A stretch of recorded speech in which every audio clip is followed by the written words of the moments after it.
Hi, welcome to another episode of Conversations with Meg. This week we are doing something a little bit different. I am talking to my friend Jane.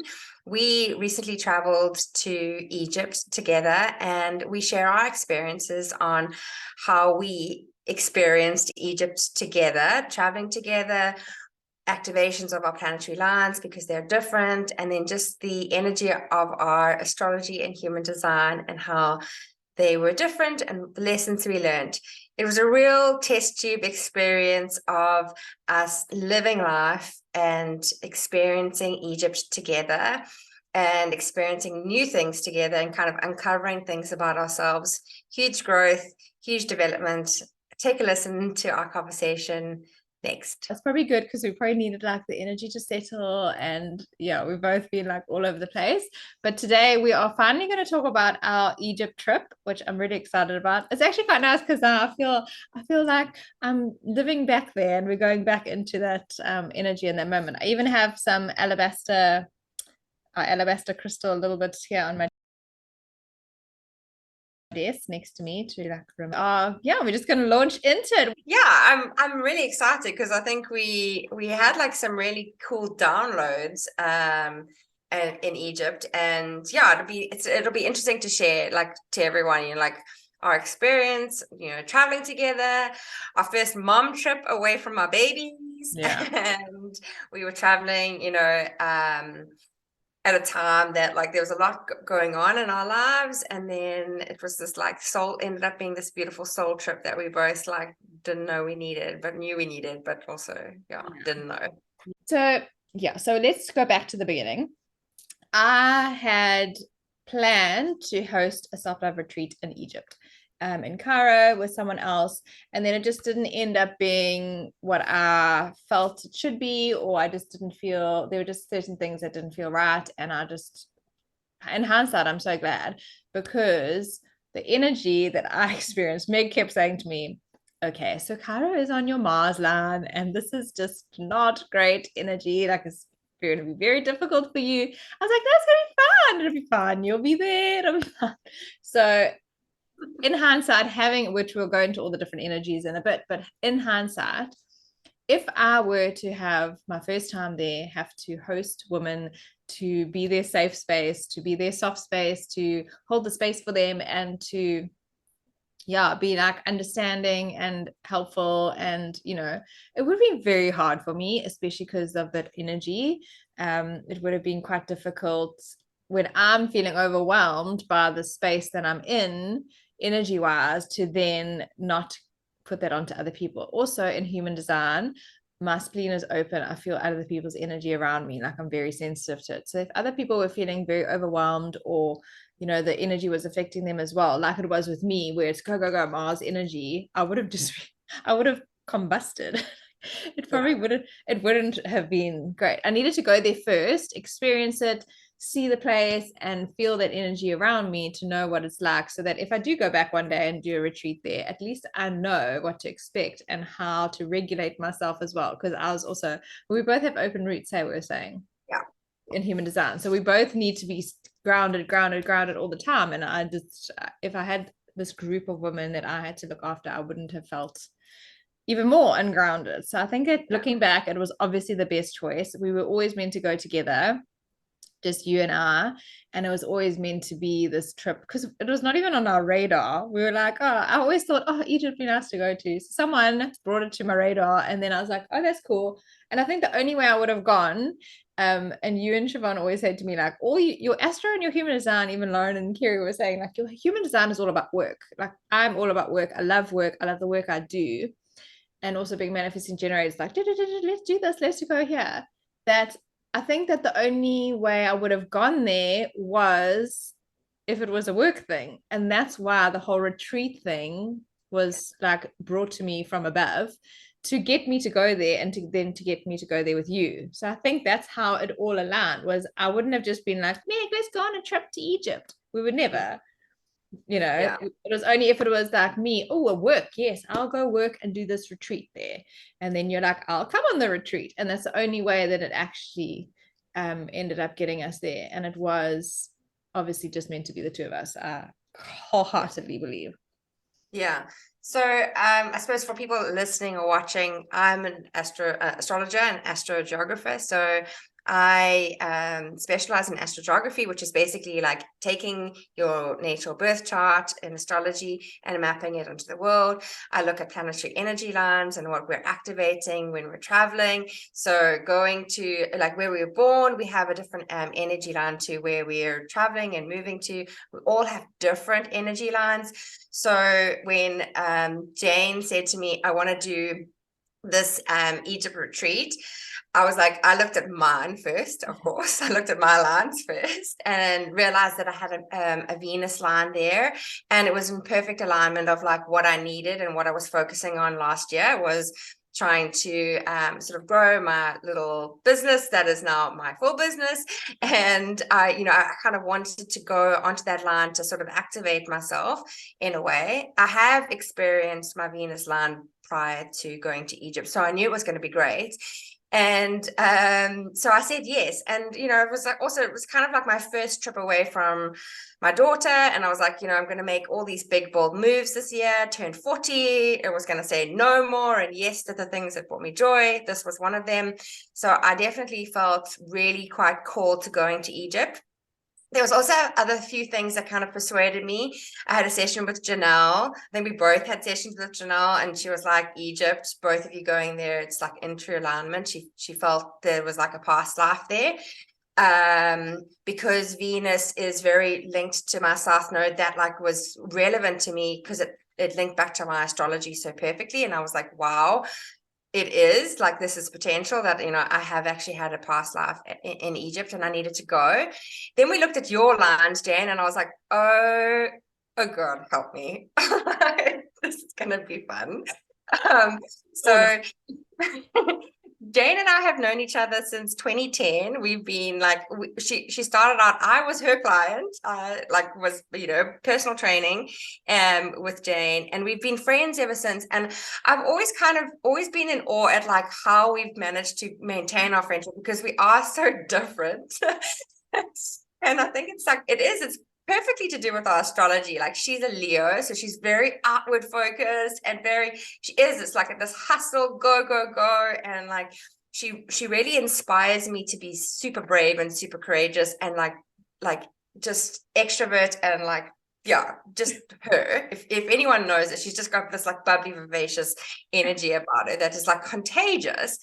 And I am an Aquarius, which is the polar opposite of a Leo. We're like in polarity together, our suns, which is like, I love people, I love helping, but I also like don't like doing things the way everyone else does it. So like I struggle like with the individuality aspect of it. I think we kind of relate on, but for different reasons, I behave differently to her in like almost every situation. And then as we said yes to Egypt, like, so James Mars line was in Egypt and I was a Venus. So that's like literally another polar. And then I looked at the degrees of our Venuses and they are opposing. So like, what are the freaking chances that my Venus in Capricorn at 27 degrees would be opposing her Mars in Cancer at 27 degrees? Now, like in synastry, that actually, if we were romantic partners, it would be like super sexual attraction because it's like the opposites attract kind of thing in synastry. So like, Venus opposing Mars, if you are looking up your partner's chart and seeing that your Venus is opposing their Mars, that means it's like we're motivated to like love each other like differently. And like there's something about the other person that just kind of like, I really dig this person. And I think that's how we feel about each other. Oh, that's how I feel about you. Yeah. Sure. So I was like, okay, this is like an amazing social experiment to go to Egypt and see what the hell is going to happen. Because just like if I hadn't gone, I think that Mars line would have been like quite aggressive. Yeah. And you can kind of, and that it was a Mars DC line. So it's linked to relationships, linked to one-on-one relationships. Your Mars is in Cancer, which is very feeling into your emotions, intuition, and it's in your sixth house. So it's work, your daily routines, your daily habits. And basically, like, I mean, when you're going on a full Egypt trip with like a detailed itinerary and things are running, like, this is like, you know, the friction would have come in, you know, on like getting that schedule the way you like it and the way you feel comfortable in delivering services. And, you know, my Venus in my 10th house is in Capricorn, and it's very grounded. It's like very sort of leader driven, or like, you know, but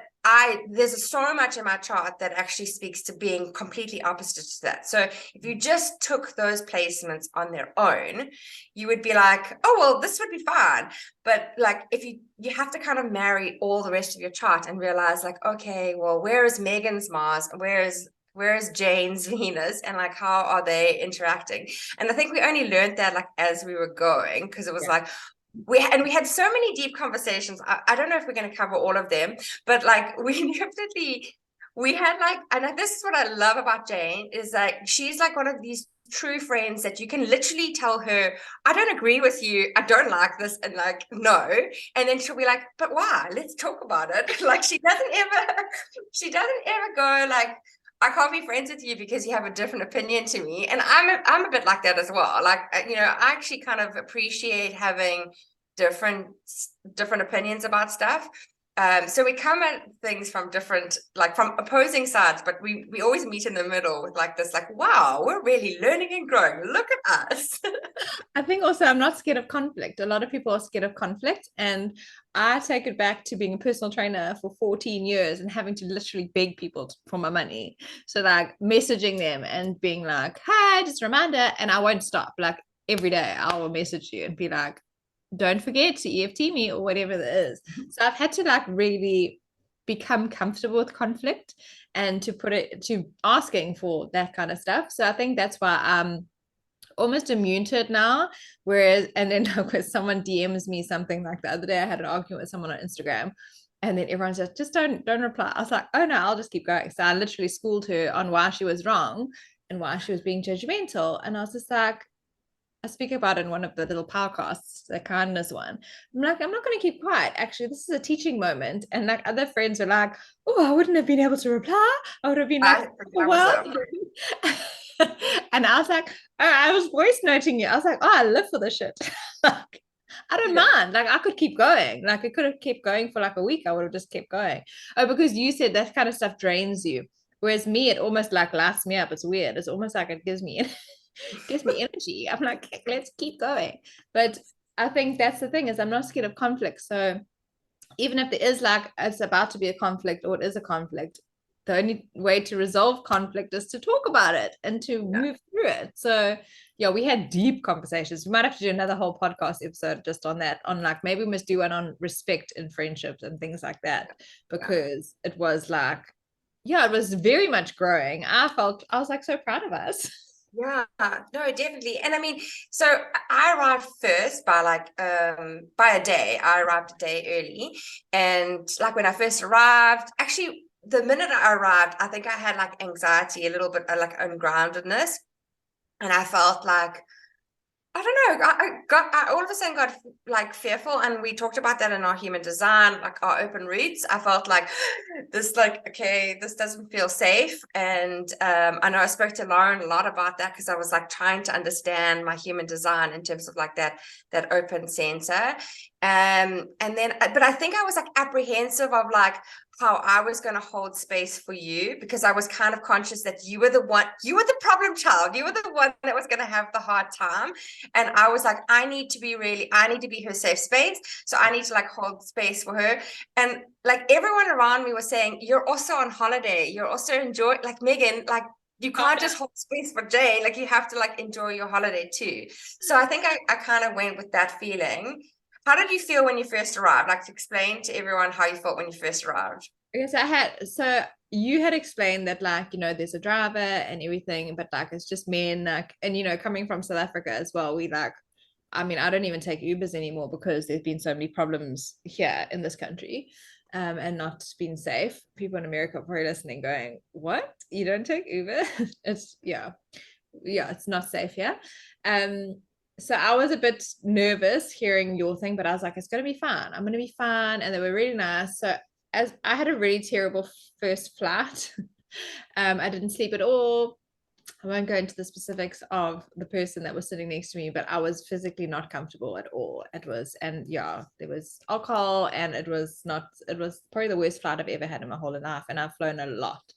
So I was very tired. I was like, I've been traveling for a long time.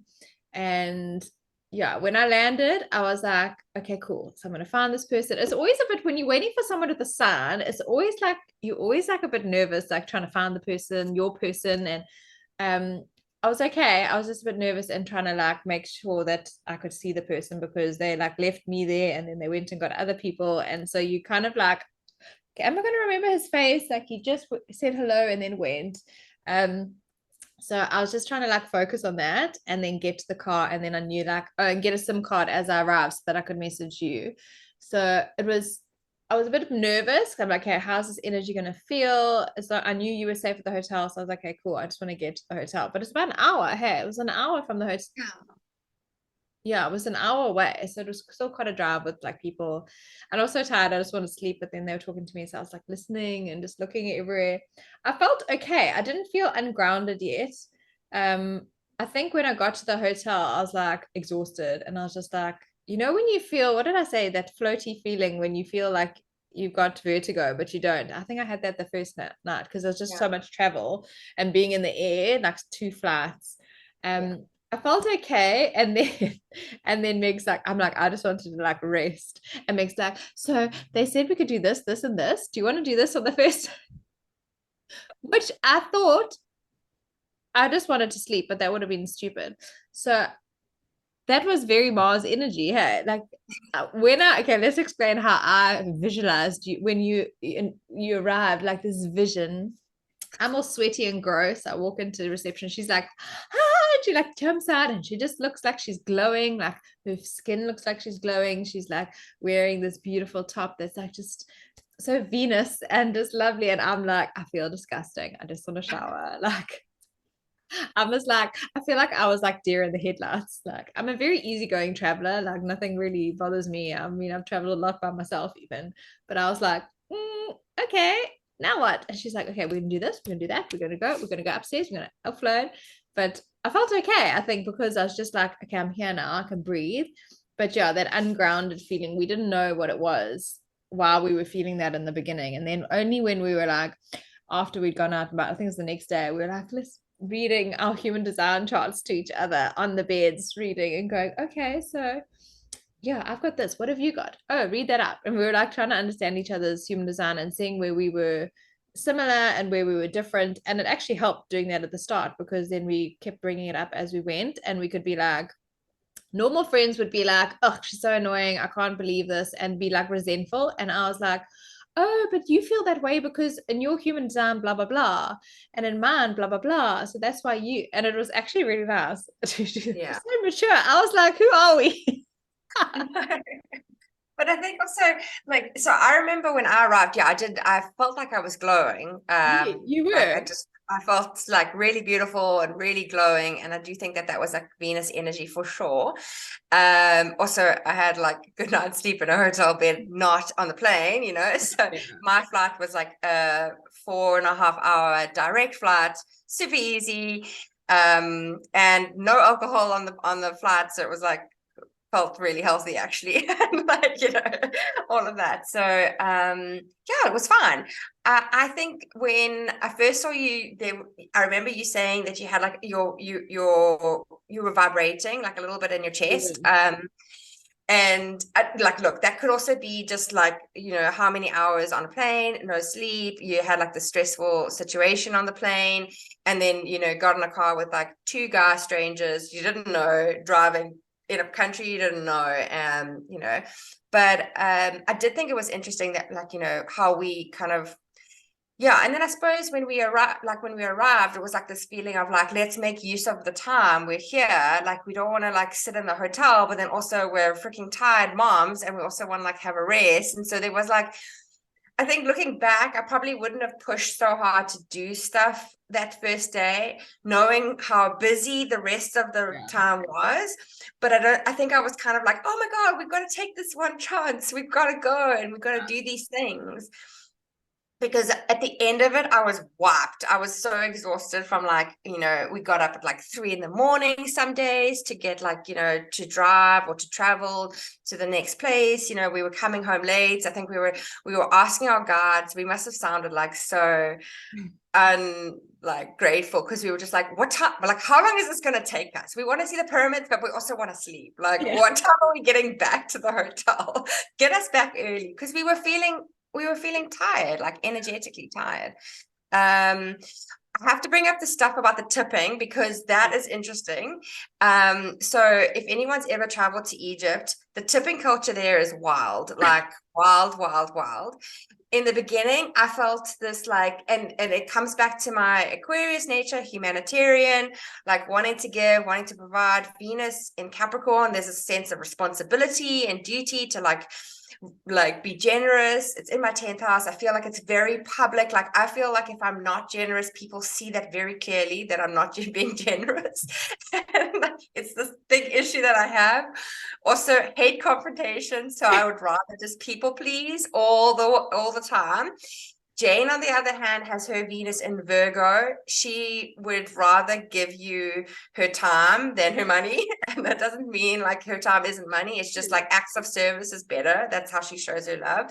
Doing something practical for you to help you versus like, giving money to a situation where you're not really sure how they're going to spend that money or tip, in a way. Egypt has this thing where you pay for like the service of like doing this itinerary, and we paid a lot of money for this trip to make it happen and to go to all the things we wanted to see. And then it excludes tipping all of the service providers, so your driver, your Egyptologist, which is your tour guide, the person that takes your bags to the hotel, the like waiter, I mean, like lots of things you'd be like, oh well, you tip like that, but it's constant. There's somebody with their hand out everywhere you go. Even the like activities that we saw, those people also expected money. I felt like everyone needed my money everywhere. It was like overwhelming for me, and I know it was my issue. It was 100% my issue. And Jane helped me see like, no, we have to put boundaries in this. You can't keep giving. We're paying a lot of money.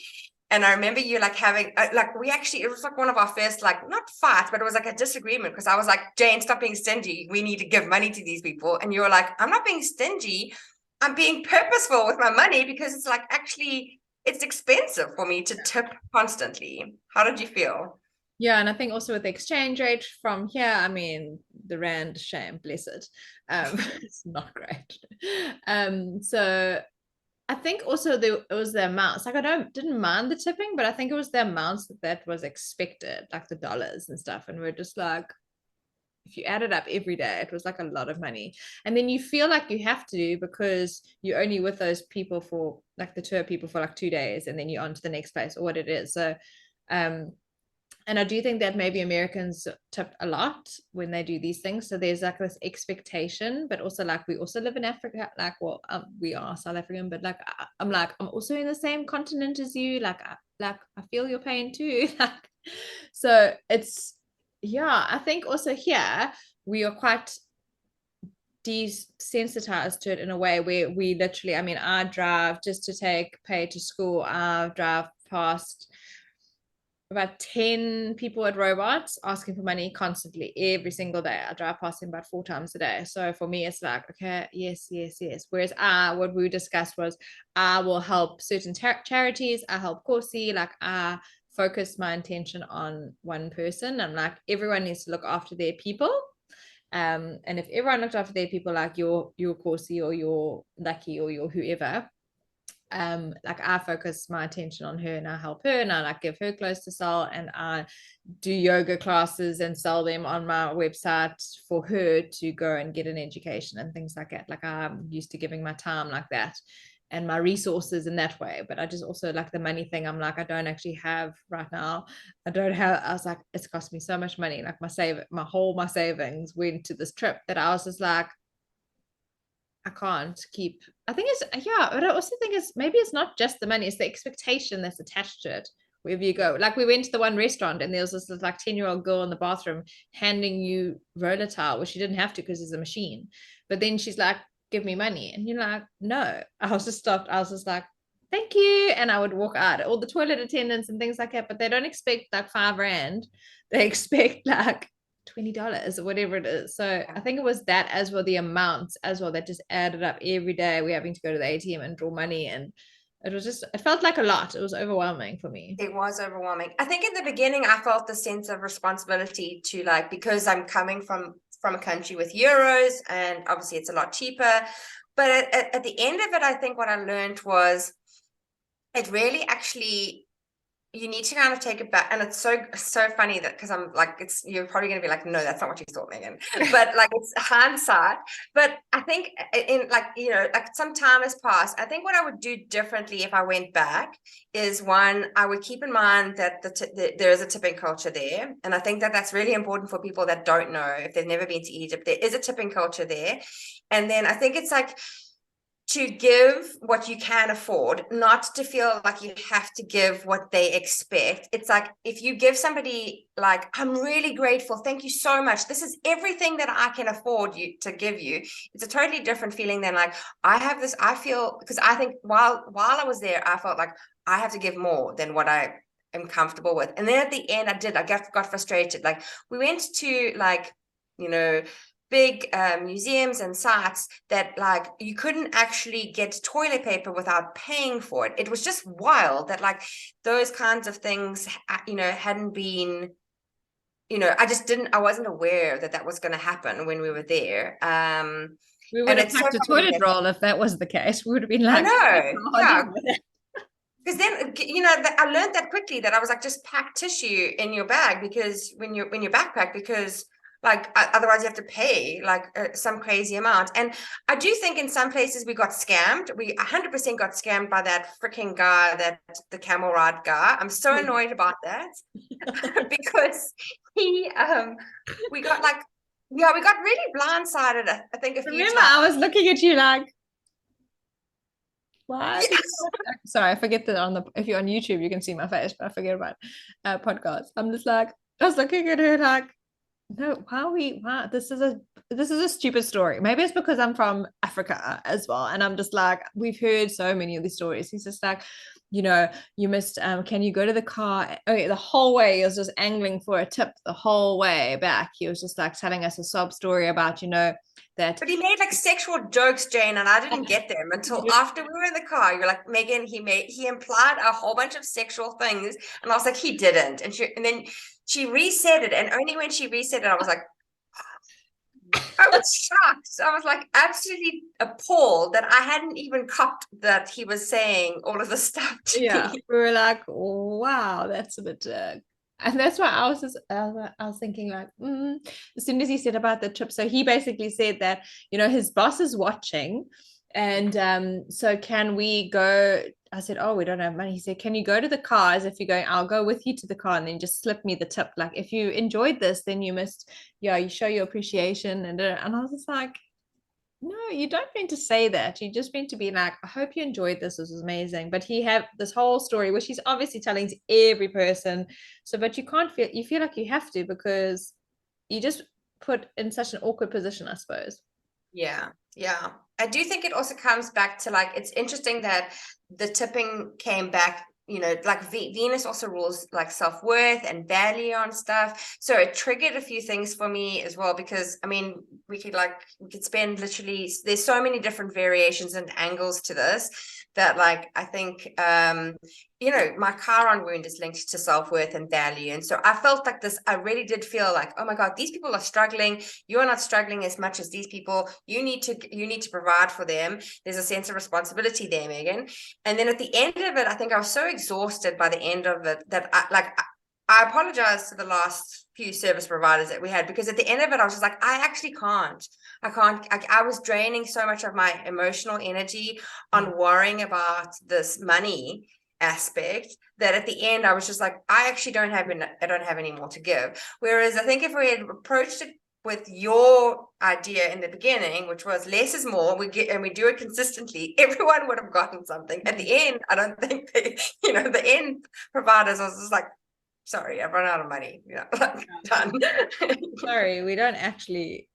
Yeah. Like, I'm not gonna draw more money because it's just charging me every time. Like every day we're drawing money and then it's gone. And yeah, so lots of lessons. So don't be like us. Just plan ahead and put your money, and don't feel like if you read that they do $100 a day or whatever the case is, what it is, like don't feel like you have to do that. Like just do what you can afford. I think that's the main thing, and what you feel comfortable with, because you don't want to be resentful and feeling these feelings as well. And yes, everyone is battling around the world, and if you have more, and because it is Africa and you see the things, you do feel like it's really hard. But I also really would like to save some people here in Durban who lost everything in the flood, which is what I have been helped raise funds and things like that and collections. But like I don't really want to be helping people everywhere around the world when I can focus on my own backyard and helping the people that are here that I know need my help as well. So I think that's also where I was a bit conflicted. I'm just like,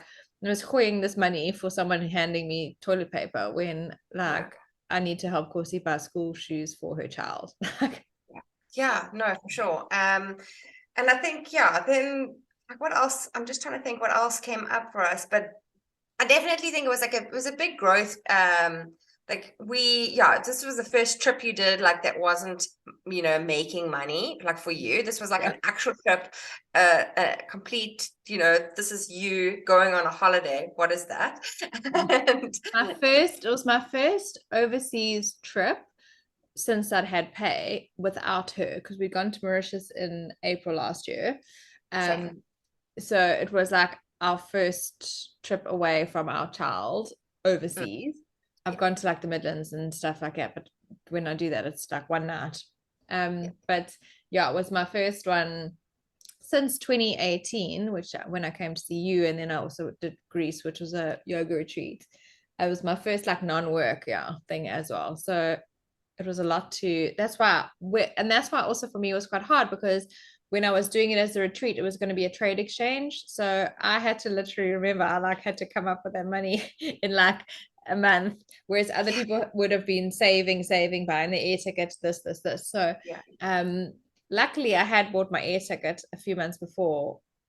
Had bought it already, and then we were going to work it back. But thank goodness for that. Otherwise, imagine if I had to do all of it in like 1 month. I would have, I did. It was 20 something thousand that I had to release the funds from the savings. So it was a big thing for me like that way. But then I was just like, it's a bucket list trip, like put it out your mind. You just have to put it out your mind, and you have to just release it and release expectation. And but the energy, I think also the energy in Cairo was so intense for me, and it was go, go, go. And then we were go, go, go as well. So it was like double whammy. And it was so hot, and you just had to just keep going. So I just felt like maybe the energy was a good thing in that way, because it carried me through the itinerary. But then when we got to Luxor, okay, so first of all, we were awake at 2 a.m. to get to the airport, get fetched at 3, or quarter to 3, or whatever it was. As we like literally landed there, I felt such a shift. Well, we got upgraded into business class. My first and only time that I've ever been in business class, and probably the last time I'll ever be. It was hilarious. We say upgraded, but didn't we not pay for it without realizing? Probably. Probably in our thing. So we got upgraded to business class. Was nice because we could sit in the little lounge, which was the size of my office. And then the energy was so different. We literally arrived there and we were like, you could exhale. It was just felt so different. It felt like a Midlands vibe, where there's like lots more trees and greenery, and there's such a rivalry between Cairo and there, because even our guides were like, so which one do you like better? And We're like, well, they're very different. It's like choosing between like two children, like they're so different. So it was so different for me. I could just feel like I could breathe. I felt grounded again. Um, I must say, our two Egyptologists were fantastic. Like they Yeah, knew they their were stuff. amazing. They were both had different personalities, and they yeah, as soon as we even when we landed in Luxor, as soon as we said we were spiritual and into meditation stuff, she was like, oh yes. And then it's like it interested her quite a lot that we were like that. Yeah, So yeah, it was really they were really great. And it was nice having females, to be honest. I think I yeah, found that that was very nice, especially with you and Venus. And I think it also, yeah, it was just nice. I did feel like more floaty there, more grounded, more like relaxed, yeah, easygoing. It was like, yeah, I mean, we did have less to do. So our time was, we had like half days, which was really nice. Our hotel was amazing. yeah, And we got to like, well, the pool area was amazing. We kept on getting all these places that had weddings and loud music and stuff. So we were like, we just want to sleep. Like it wasn't great in that way. yeah, But yeah, the pool and relaxing in the afternoons there was really nice. And the yeah. places we saw were unbelievable. Yeah, I felt like the minute we arrived, I noticed more green, Yeah. and like the air felt cleaner, and it just felt like less, city. Cairo is really bustling. The traffic is insane there. Just like there's lots of go, go, go. Whereas Luxor, I felt like the pace slowed down, and it just felt like we actually had chance to rest. Mm. Yeah, you're right. The energy of the Egyptologists they both were amazing. They were lovely women, and I felt like we had like really great connections with both of them. Um, and your energy slightly changed a little bit in Luxor because you moved further away from that Mars line into a Uranus line, but it's a Uranus line that just gives you this like feeling, it's like slightly quirky, and it's kind of the same energy that you would have had in Ireland. So this feeling of just feeling like naturally you and being okay with everything. And I did feel that energy shift change as well. Probably also because we had a lot of serious conversations up to that, and we kind of cleared a lot of things. Yeah. And yeah, that's so much what I love about our friendship, is that we are like, yeah, this was a huge experiment for both of us, and we kind of were like, right, we're in a test tube, let's just see, like, let's shake it up and see how we go. We could have gone two ways. We could have like been better or worse and just like split completely when we got Yeah, back. I think like a younger version of ourselves. I think we've done a lot of growth, you and I, just over our friendship, like over the years that we've been friends. I think we've done a lot of growth. I think if like in the beginning, we probably wouldn't. We probably would have been like, screw that. Like I'm out for I'm myself right. all day. Yeah. But like I think like age and wisdom and growth and spirituality that we've done for ourselves and together, actually we've shared a lot of that together over the years, that I think it really did help. And the place is deeply spiritual. Like Luxor, I felt like really, I mean, really strong energies in a lot of the sites that we went to Yes. in Luxor. um it was like actually kind of overwhelming in some places, but it was so lovely to like share it with you. And I do believe that we're like soul sisters that had like a past life in Egypt. I know people are going like, no, what? Yeah. Like, what's going on here? But like I do, I feel strongly in Yeah. that, because a lot of our charts, like, a lot of our charts are polarities, and we bring out the best in each other, maybe also the worst, but like, the best, we think we're the best, so it's fine. Yeah, I definitely felt it was such a change there that even like and I think about the buzzing and the chest thing. I remember that when I was talking to Jen from Soulful Living before I went, she was like, I must wear she said I must do meditation and stuff, working up to it, and it's going to be like a very heart chakra thing. So I had a ring that was actually heart chakra, for watermelon tourmaline. So it was like all about heart chakra. So I wore that ring, and she said it's going to be like very opening. And I think that was also the buzzing when I arrived there. And then when we were going into the tombs, I remember saying to you, like I can feel like my heart space, like it was just buzzing into the one space, and I actually had to walk around. It was like, oh, it's a lot of energy over there, I'm just going to walk away now. Yeah, yeah. It was intense. But it was so cool that we are actually that like in touch with ourselves and in our bodies that we know, and we could feel that difference. I think other people would have been like, maybe I need to cough or something. We were like, whoa, there's a lot of energy in there. So it was interesting. And then we did a hot air balloon, which, like, if anyone who knows how much I'm terrified of heights. Like, I still get people on my Instagram sending me scary high picture videos, like reels and stuff, because like my husband loves to do it to me. Like Rob loves to send me stuff like of people doing ridiculous things in height, and it like makes my knees go jelly just looking at stuff like I that. almost sent you something the other day. When we did it twice when we were in Egypt, in Cairo. We did that big tower, the Cairo Tower, and I like walked along the wall because I didn't want to get to, and you were like literally hand over the fence taking photos, like with your phone, literally could drop and crash and you could fall over accidentally, and it was just like very overwhelming for me in Cairo. And then we went to Luxor and we booked this hot air balloon. And I don't know why I have this thing that like I have like serious like FOMO when it comes to like doing bucket list ticking of things. Like if I'm good, if somebody that I know is going to experience it and I have an opportunity to do it myself, I would rather do it and be like on my knees on the floor begging like that I'm going to be okay than not do it at all. So I knew I was doing the hot air balloon because you were keen on it, but I wasn't sure how I was going to go. And I remember like you really like, and we had done all this chatting about our root centers and everything in human design. We'd gone through each of our centers and kind of talked about what's different for each other. So when we got there, we also woke up at ridiculous o'clock that morning. You were like, I'm grounded, I'm safe. I'm grounded, I'm safe. And you kept saying that to me. And I was like, I'm grounded, I'm grounded. And I'm like, okay, Jane, like this is really not going to help. I'm going to be like, this is going to be terrifying. And we got into this like hot air balloon with like 40 people. So it wasn't a small hot air balloon, which maybe helped actually, because if it had been a small little dinky one, that I would have been like, oh my God, it felt comfortable that there was more of us to die, you know, at the same time.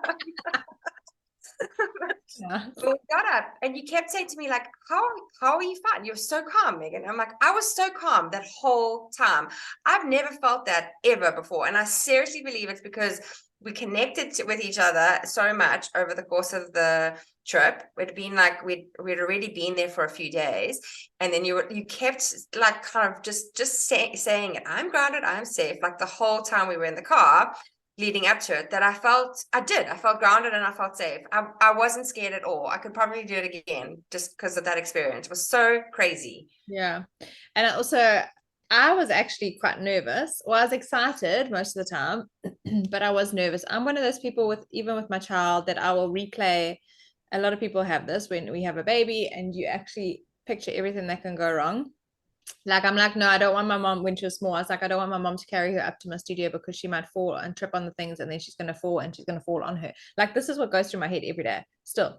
Like, I need to move that because if she falls off her back, she'll impale herself. Like, I promise you, it's still, I don't actually talk about this much ever. So I replay things and then I was like, what happens if the thing falls? And I was having all these thoughts. And then, but so I was nervous, but I couldn't say anything because I didn't want to make you nervous. So I turned it into excitement because I'm quite good at that. I'll flip that energy into excitement. And I said, I was like giddy. Hey, I was like there, and I got out the car. I was still nervous in the car and everything, but I kept saying it in my head as well. I'm grounded, I'm safe. I was saying it for myself as well. And then when we got there, I was just like buzzing. I was like jumping, I was dancing, I was like bouncing around, and I was like, I'm so excited, this is so exciting. And I had to say it also to make me believe it, because your mind only believes what you say.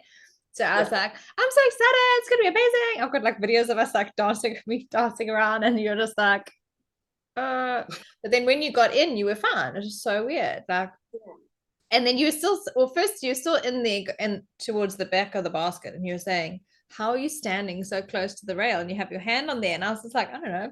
You had your freaking, what is that damn thing that's like? Oh, the X3, the Insta360. I had it leaning against the thing. But yeah, I was like, look here, come have a photo. And it's like sticking out. She's like, you can see her. She's like, has her hand there smiling for a photo in the video. And she's like, it's gonna fall. You have it over the edge. I'm like, it's between my thighs. And she was like, oh, because the pole was like, I had clenched it between my thighs so it wouldn't fall over.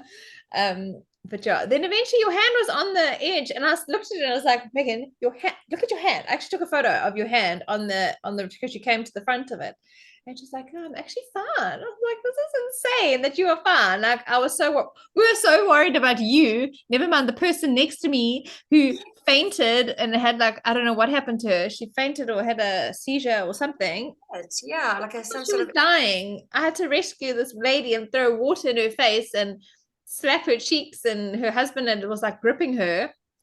I honestly thought she was going to die.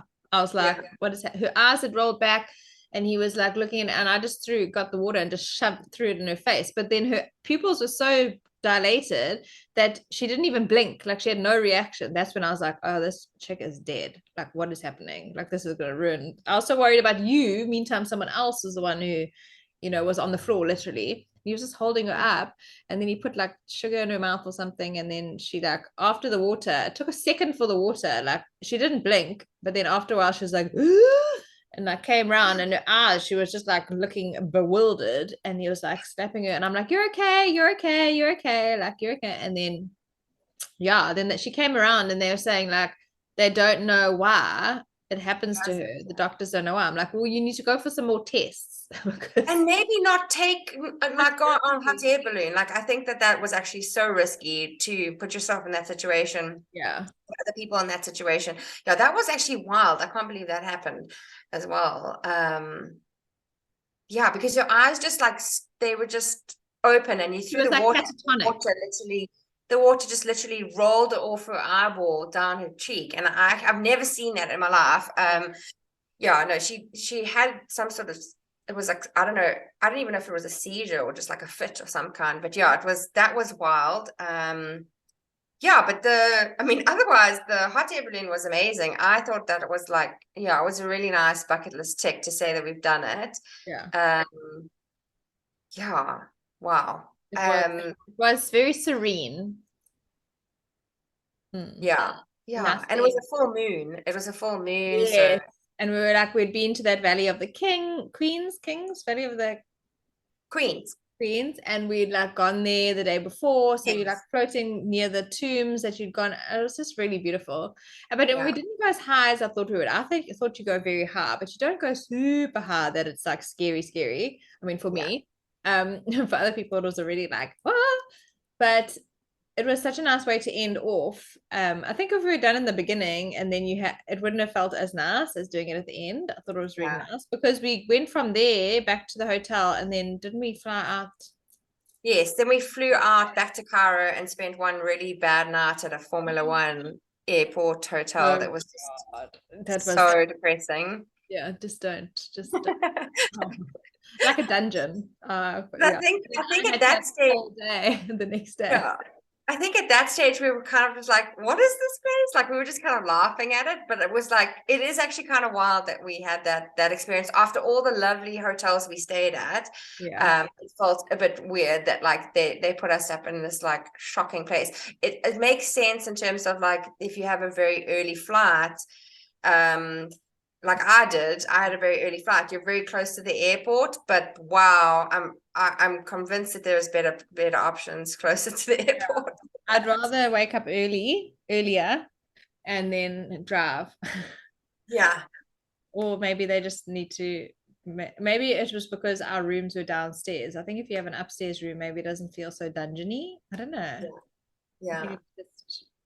It is what it is. That's what they put everyone at, maybe. But Yeah. they were just, I think we were coming back down from our Luxor luxury. Not that it was luxury, it was like 4-star hotels, but like we were coming from that like high of that energy back to the car. It almost like was a slap in the face, because even the people were rude. The security guy was rude to us when we arrived there, and we were like, oh, it's back to this masculine energy, whereas it was like Venus. It felt more Venusy in Luxor than it did in Cairo. Yeah, and I think if we were to go back, I would go from Luxor down to Aswan and that kind of area. I actually think I don't really do well with like big city trips, and I think now that we've seen the pyramids and everything in Cairo, like there's nothing really holding me like to going back to Cairo again, to be honest. But I would love to see more of like there was like that temple that was linked to astrology, like moon stars temple, that we couldn't go to because it was just a little bit too far a drive If it from was an Luxor. hour, so because Yeah. it was 2.5 hours, I think, drive. If it was an Yes. hour away, I think we would have done it. We would have gone, Yes. driven the hour, gone, seen it, and driven back an hour. But it was, Yeah. I think it was like 2 hours or 2.5 hours. It was going to be Yeah. like a 5 hour round trip, and we were like, we don't have Yeah. time. But that would So be cool. definitely. I mean, there's reasons to go back to Egypt. For me, I mean, I'd be interested to go with somebody else with a different energy and see how that activates. But I could happily go back with you now because now I know how it is, how it would be for us both as well. So I think it was a really good learning experience. It definitely put a lot of things into perspective, and we worked through a lot of stuff. We worked through a lot of our shit over that time, definitely. And like we journaled every day. Like you were like, okay, we're gonna journal, let's journal, and we did a lot of that. That was nice. But yeah, I just think it's a good test. I think it's so nice to have know astrology, that you can now. I know you're just going to do this for the rest of your life. Whoever you're traveling with and where you're going, you're going to check just so you're like, I just want to mentally prepare myself for this chick's lines because Yes. so that I know what energy she's going to have, and that can then help. So I think it really is a life skill that you have. I mean, it's your business, but in the same thing, it's like such a powerful tool to be able to see these things because you told me what to expect. So now I know, okay, cool. If I go there and do a retreat one day, I'm like, okay, we will go here, there, maybe don't do Cairo, but then, you want to do the pyramids. But if you're taking a group of women, we're just going to do 2 days in Cairo, then we're going to Hoi and go somewhere Yeah. else. But Yeah. it really is helpful to have that energy and that knowledge because you can predict almost like how your friend or your family or whoever it is that you are traveling with, you can then be like, this is the energy that you're going to have. It's going to be amazing. You're going to have the best time, blah, blah, blah. Or like me, you're like, you just need to ground yourself and you need to just know that it's going to be better when we go to Luxor. And I was like, okay, I'm holding on to that. Yeah. Yeah, definitely. And just work with the, I think that's it. Work with the energy, not try to work against it. Yeah. So the Yes. Mars, I knew what it was going to be like, and it's hard and masculine, go, go, go, go, go.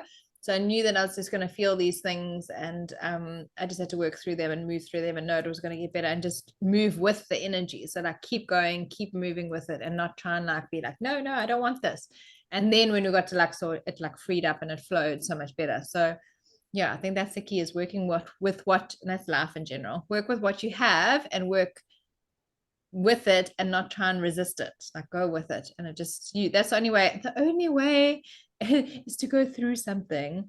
Yeah. You have to go through it. You have to move through it literally. And that's what we did. So I think it was now I want to go post more photos and stuff. Well, we have to now because we're gonna promote this. Yeah, now we're gonna go back. I haven't made all my reels. I need to go and make more reels. And I said that to myself about Mauritius. I was like, I must post on the fly while I'm doing it because you forget and then you get busy in life again and then you don't post what you actually had planned to post. So I need to go and do that because I literally haven't posted everything I wanted to post and there's so much I haven't done. I was so busy uploading it to Google Drive. Hey, we were so good. We were backing that shit up every day, backing up photos up, backing up. I was like, I can't lose these photos or these videos. But I do think that, yeah, I think that you should travel with friends. I think it's very important. And I think that you learn a lot about yourselves and to not have too many expectations. I think that's the Yeah. key as well. Yeah. Compare it with. Yeah, I think, I also think that like if anyone's listening and thinking, oh, Mars and Venus, like you have to really know what your chart is like as well. Like we knew going in where your Venus was, where your Mars was, and where your Venus was, and how you were going to interact as well.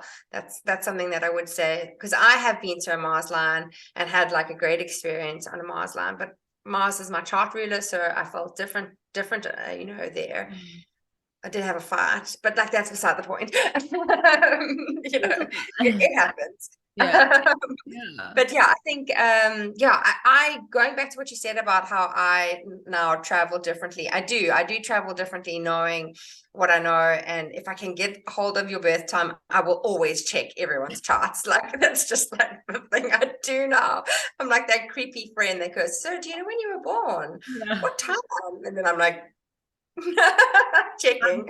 I really want to know my mom's, but she doesn't know, so I'm going to get Janelle to test because I really want to know her human design and her astrology. I think would be very interesting. Yeah. But I think we will have to do like a little powercast episode on like how to respect your friends or something like that. Like because we literally got like it could have blown people's relationships up. If there was anyone else, I think that it would have been a kaboom. And we were fun. We were like all emotional about how mature we were. Yeah.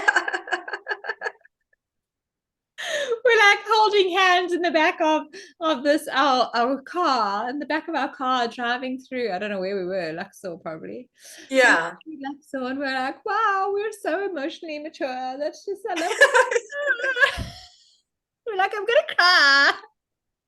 So beautiful. Yeah, look at us growing. Oh. Me with no water in my chart. I'm like, wow, yes, this is so lovely. Oh no, just so good. But I think that there's so many lessons for people, and that if you are thinking about going to Egypt, it's magic, like you have to. But try and do Cairo and Luxor or whatever. Don't just do Cairo, because I think it's quite hard. I mean, for someone that might be their Venus line, though. That's the beauty of these things, that could be someone else's Venus line. Well, it's your Venus line, but I'm like, well, it could be your Jupiter line or whatever it is. It doesn't mean you're going to feel the same way I felt, because that was my Mars. Yeah. And I think also, doesn't it depend on like your Mars and what the degree and what sign it's in, how you would feel in that place? Yeah. Sign and house of your Mars line or Venus line or whatever. So if you pull up your chart and see what line you're on, just check what the house and sign, and then just kind of read up on that particular energy, because even a Jupiter line can have a negative impact. But like I think different people have different experiences. I think also like kind of keeping in mind, just in terms of travel, like what do you enjoy? Because Cairo is a bustling city, doesn't take away whatever good lines you have. Even the best lines can sometimes also still be, it can be like kind of energetically draining to be in and amongst different energies, different like thousands and millions of people in that city, live in that city, and you're just like, and you're in traffic and whatever. There's logistical implications as well to travel. So it's just knowing that. And I think a little mix of everything, going along the Nile, touching the water in the Nile, all these things that we do. And definitely, I think, and I think we had such a great experience of you coming to visit me in Ireland. We love hanging out with each other. And so I can't wait to travel to other places with you, like new lines, new activations. And now that we know these things, and that we have this emotionally mature relationship, which we always really have, but we haven't had those deep conversations, that I don't think I've actually had conversations. And I'm inverted commas saying conflict, because it wasn't really it was a little bit of a conflict. It was a little bit, and it was uncomfortable, but we spoke about it. But I've never had those kind of conversations with anyone else. So like, it was really like these deep conversations of like understanding each other. And you know what it was? Wanting to understand the other person. It would be easy to not try and understand them. And that's the beautiful thing about being spiritual, is that we have these tools. So we were literally talking about astrology and human design and our charts and understanding each other. And even if you didn't understand something in mine, I was like, yes, but in my chart, I am this way. Awesome. But if they have any questions, if you guys have any questions about Egypt or topics or anything you want us to talk about, let us know, because we can then go deeper. Just email or DM us on Instagram. So this is the Expat Astrologer, and I am Unselfishly Me. So easy to remember, easy to find. Just send us a DM, and we will answer them. Thanks so much for listening to this episode with me and Jane. I hope that it was interesting and informative. If you like this, please subscribe to my podcast, or like and subscribe on YouTube, and follow me for more. Chat soon. Bye.